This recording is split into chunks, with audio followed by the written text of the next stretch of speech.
Good afternoon, citizens. Good afternoon, nation. This is Erwin Bernales, Tuesday, November 9, and you are watching EJ3 News. For the headlines, Quality Assurance, History of Quality Assurance, Legal Basis of Voluntary Accreditation in the Philippines, 2 accrediting agencies in public schools, Characteristic and Voluntary Accreditation. Here is Joey to give the meaning of quality assurance and when the quality assurance started. Joey? Quality is the password and buzzword in the 21st century. Because of its worldwide acceptance, authorities understandably expressed varying perceptions of quality.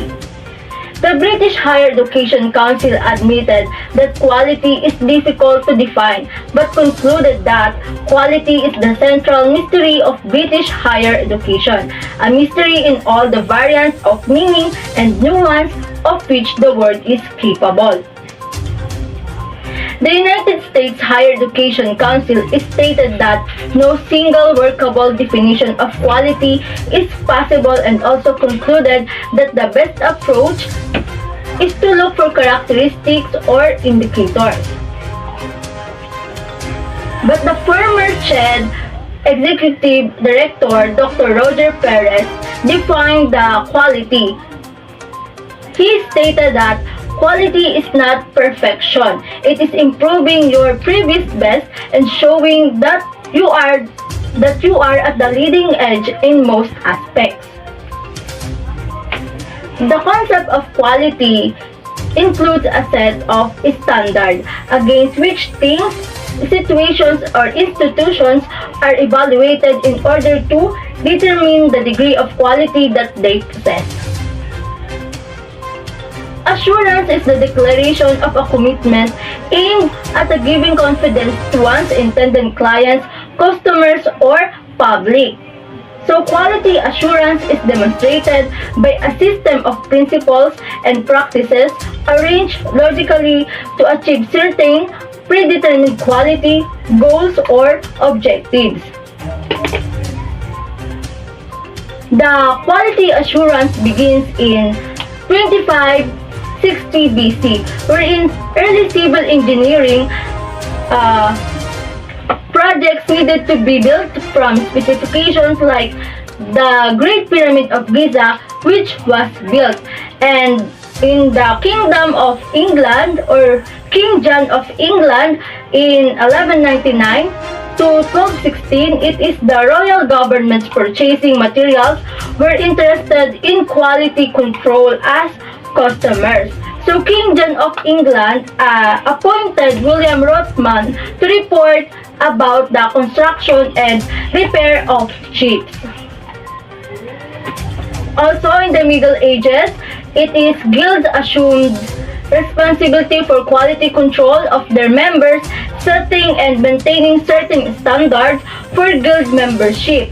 And when the Industrial Revolution led to a system in which large group of people performing a similar type of work were grouped together under the supervision of a foreman who was appointed to control the quality of work manufactured. Also, quality assurance happened in or during World War I, wherein to counter bad workmanship, full-time inspectors were introduced the factory to identify, quarantine, and correct products defects.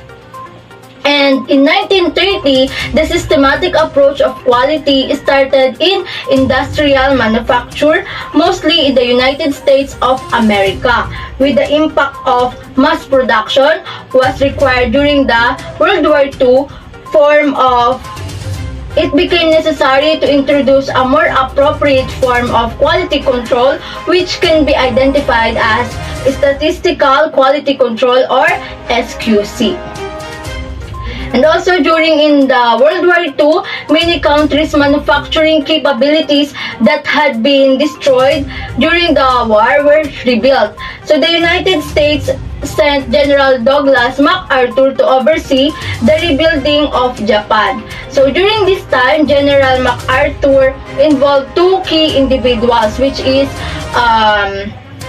Edward Deming and Joseph Juran.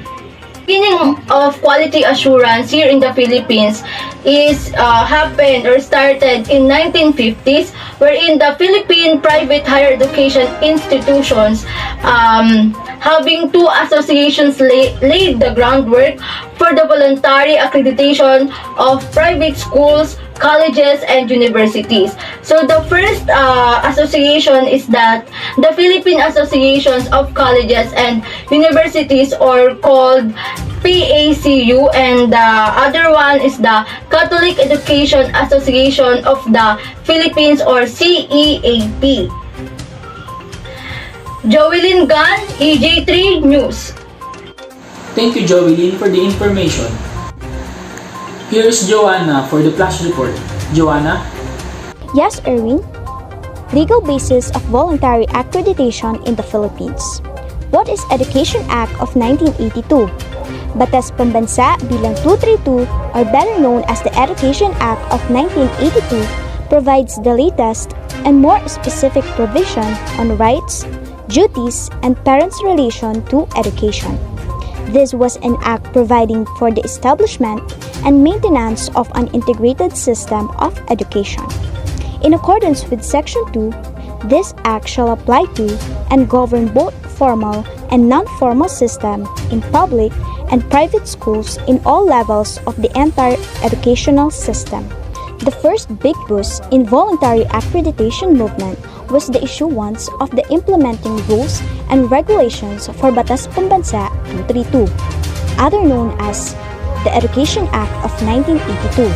Rule 4 of the Implementing Rules and Regulations, or IRR, outlined 7 provisions to govern voluntary accreditation, and these are policy, definition, eligibility for voluntary accreditation, benefits of voluntary accreditation, recognition of private voluntary accrediting associations, accrediting agencies, and lifespan of the regulated status. In line with this is the creation of Commission on Higher Education, or CHED, in 1994. In 1994, Commission on Higher Education, or CHED, was organized by virtue of Republic Act 7722. The following year, September 25, 1995, the CHED Chair issued CHED Order Number 31, Series of 1995, which specified the policies on voluntary accreditation in aid of quality and excellence in higher education. Obviously, this issuance was promulgated in close coordination with FAAP, which was organized and authorized by CHED as the agency that would certify the accredited status of programs granted by the 3 accrediting agencies federated under the Federation of Accrediting Agencies of the Philippines, or FAAP umbrella. And these are the Philippine Accrediting Agencies of Schools, Colleges, and Universities, or PAASCU, Philippine Association of Colleges and Universities Commission on Accreditation, or PACU-COA, and the Association of Christian Schools, Colleges, and Universities Accrediting Agency, or ACS-CUAA. Furthermore, there are 2 accrediting agencies for public schools: Accrediting Agency of Chartered Colleges and Universities in the Philippines, or AACCUP, and Association of Local Colleges and Universities Commission on Accreditation, or ALCU-COA. AACCUP is now closely allied with the ALCU-COA, organized only in the later part of year 2003. The ALCU-COA have been formally organized by the ALCU Board of Directors and was registered at the Securities and Exchange Commission, or SEC, on October 23, 2003, with Dr. Benjamin Tayabas as the interim president, Dr. Safarina MP Tarinting, Executive Director, and it was finally approved on December 9, 2003. to come up with a federation of accrediting agencies for government colleges and universities, a joint meeting of the AACC-UP and ALCU officers was held, headed by then President Rosario Pimentel, Dr. Manuel T. Corpus, and President Benjamin Tayabas. Hence, on November 20 to 23, 2003, the second ALCU National Conference was held in Olongapo City with the theme Strengthening LCUs Through Accreditation. In this occasion, the National Network of Quality Assurance Agency, or NNQAA, a network of accrediting agencies for government colleges and universities, was born. On January 8, 2004, NNQAA was registered at the SEC. This landmark federation of the two accrediting agencies for the public higher educational institutions of the country was witnessed by the national leaders of the Professional Regulation Commission, PRC, Civil Service Commission, CSC, the League of Cities of the Philippines, or LCP, and the Commission on Higher Education, or SCHED. Juana Mer Flores, EJ3 News Report.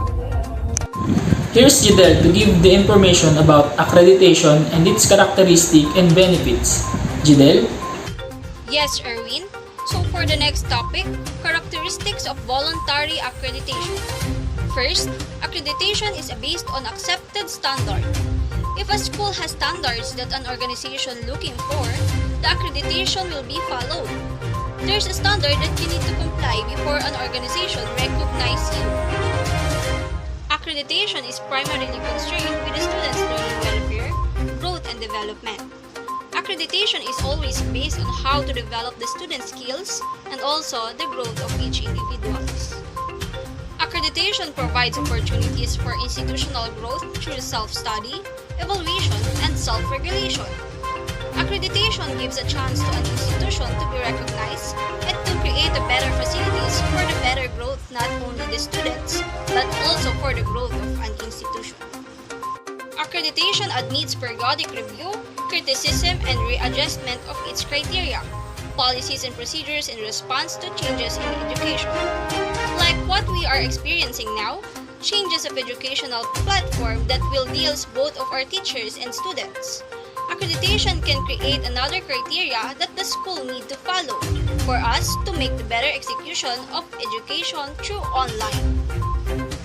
Accreditation benefits the institution as follows. First, it improves the institution through self-study, self-evaluation, and self-policing, regardless of its corporate nature, philosophy, and objectives. It means it improves not only the students, but also the institution itself. It improves the execution of education and they creating a better learning platform using the standard for accreditation.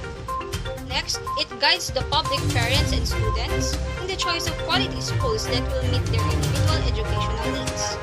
Also, it can be your guide on choosing a better school that will provide you a better learning platform and will surely help you to grow. Next, it simplifies transfer of academic credits. It also facilitates the transfer of students and faculty, as well as faculty exchange and mutual cooperation, field war on public and professional recognition. It also transfers the academic credit vice versa for the faculty and student for maintaining strong professionalism attitudes towards the community. It is one favorable actor considered in the grant of government assistance and other incentives. It is also the basis of academic assistance and incentives coming from our governments. Last, it helps assure the public of better qualified practitioners in different professions. Judel B. Gonzaga, EJ3 News. Thank you viewers for staying with us until the last news. This is Erwin Bernales from EJ3 TV.